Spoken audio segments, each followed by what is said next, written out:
పరిసరాలు శుభ్రంగా ఉంటే మన ఆలోచనలు కూడా మంచిగా ఉంటాయని గాంధీజీ సిద్ధాంతాలను జట్టు ఫౌండేషన్ ఆచరణలో చూపిస్తుందని జిల్లా కలెక్టర్ ఏ శ్యామ్ ప్రసాద్ తెలిపారు.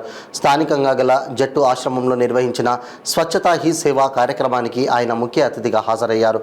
ఈ కార్యక్రమంలో జిల్లా కలెక్టర్ మాట్లాడుతూ ప్రభుత్వం నిర్వహిస్తున్న కార్యక్రమాన్ని 100% జట్టు ఫౌండేషన్ అమలు చేస్తుందని, వారు అనుసరిస్తున్న వేస్ట్ మేనేజ్మెంట్ కార్యక్రమం చాలా బాగుందని తెలిపారు.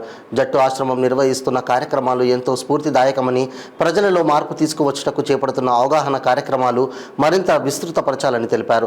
ఈ కార్యక్రమంలో జట్టు ఆశ్రమం వ్యవస్థాపకులు Venigondla Padmajamma, NABARD D D M Dilip, D Parunaidu, C H Parunaidu, A Kailasarao, A Eswararao, N Hemanth, Pavan, Yashwanth, Hari మరియు ప్రజలు పాల్గొన్నారు.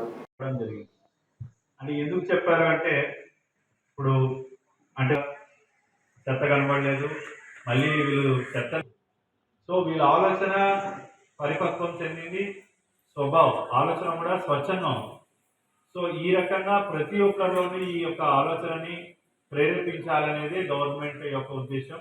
ఆ కార్యక్రమాన్ని జట్టు ఫౌండేషన్ వారు 100% నిర్వహిస్తున్నారు. సో అంటే గాంధీజీ గారి యొక్క సబర్మతి ఆశ్రమం కానీ, సేవాగ్రామం కానీ వెళ్ళినట్లయితే అక్కడ ఎంత విఐపి వెళ్ళినా, ఎంత గొప్ప వాళ్ళైనా సరే, వారు ఉంటున్న రూమ్లో కానీ, వారు ఆశ్రమంలో ఉన్నంతకాలం వాళ్ళ టాయిలెట్ని వారే క్లీన్ చేసుకోవాలి, వారి యొక్క కంచం వారే పెట్టుకోవాలి. అంటే అక్కడ అంటే క్లీన్గా ఉండాలి, పరిసరాలు క్లీన్గా ఉంటే తర్వాత ఆటోమేటిక్గా ఆలోచనలు కూడా శుభ్రంగా ఉంటాయి. సో ఆ కాన్సెప్ట్ని ఇన్కల్కేట్ చేయాలని చెప్పి గాంధీజీ గారు మన జట్ల సంస్థ వాళ్ళు నడుస్తున్నారు.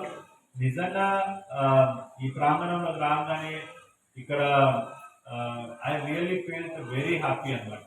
ఎక్సలెంట్గా అనిపిస్తుంది.